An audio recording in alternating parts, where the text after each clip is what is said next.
এখানে একদম প্রথমে আবু সাঈদ 16 তারিখে শহীদ হয়েছিল।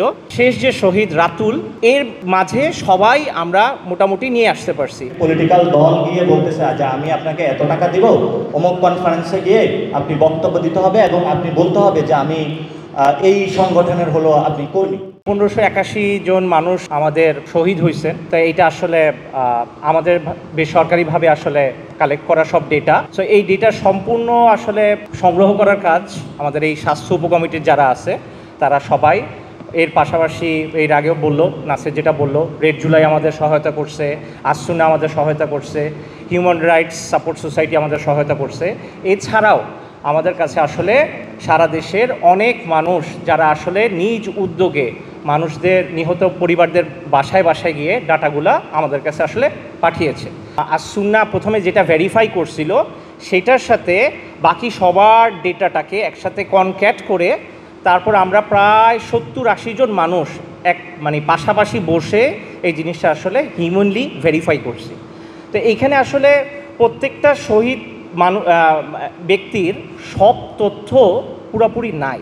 হ্যাঁ, সো এটা আসলে চূড়ান্ত তালিকা না, এটা আমি আগে প্রথমে একটু ক্ল্যারিফাই করে দিচ্ছি। কিন্তু এই মানুষটা যে মারা গেছে এবং এটা যে বেসরকারিভাবে আসছে সেইটাই আমাদের এই তালিকার মূল অংশ। তো এই হচ্ছে পুরো প্রসেসটা আর কি।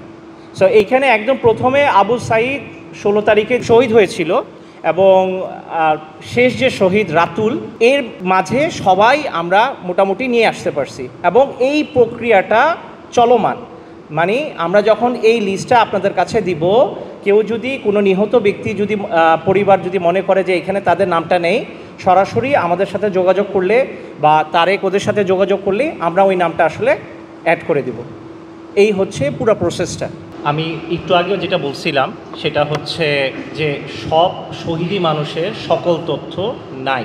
সো দেখা গেছে হচ্ছে আমার প্রায় 40% মানুষের পেশাগত বর্ণনা ওখানে আছে, প্রায় 60% মানুষেরই আসলে পেশাগত বর্ণনাটা নাই। হ্যাঁ, এটা এক।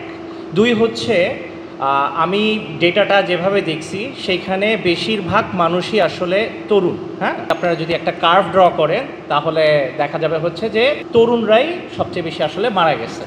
নাগরিক কমিটির একটা ওয়েবসাইট আসবে এবং স্বাস্থ্য উপকমিটির ওয়েবসাইটগুলোতে আমরা ডেটাগুলো পাবলিশ করে দেবো। সেখানে আমরা কিন্তু একটা ইন্টারন্যাশনাল অ্যাকর্ড রয়েছে বা নিয়ম রয়েছে যে আমরা কতটুকু একজনের তথ্য পাবলিশ করতে পারবো। আমি একজনের মা বাপ সবার নাম পাবলিশ করে দিলাম, সেটা নিয়ে কেউ আবার বাণিজ্যও করতে পারে, সেখানেও আমাদের কিছু রেস্ট্রিকশন রয়েছে। জনসম্মুখে প্রকাশের জন্য সাংবাদিক বৃন্দ অথবা দেশবাসীকে জানানোর জন্য হয়তোবা নাম বা পিতা অথবা পিতার নাম বাদ দিয়ে মা, বাকি ইনফরমেশনটা আমরা দিতে পারবো না। কারণ সেখানে আমরা এমনও ক্ষেত্রে নারায়ণগঞ্জে একটা ইনসিডেন্ট পেয়েছি যে একজনের ডেটাটা পাবলিশ হয়েছে, সেখানে একটি পলিটিক্যাল দল গিয়ে বলতেছে যে আমি আপনাকে এত টাকা দিব, অমুক কনফারেন্সে গিয়ে আপনি বক্তব্য দিতে হবে এবং আপনি বলতে হবে যে আমি এই সংগঠনের হলো আপনি কর্মী। সো আমরা এমনও অনেকগুলো কেস পাচ্ছি যেটা নিয়ে আমরা খুবই একটা আতঙ্কের মধ্যে আছি।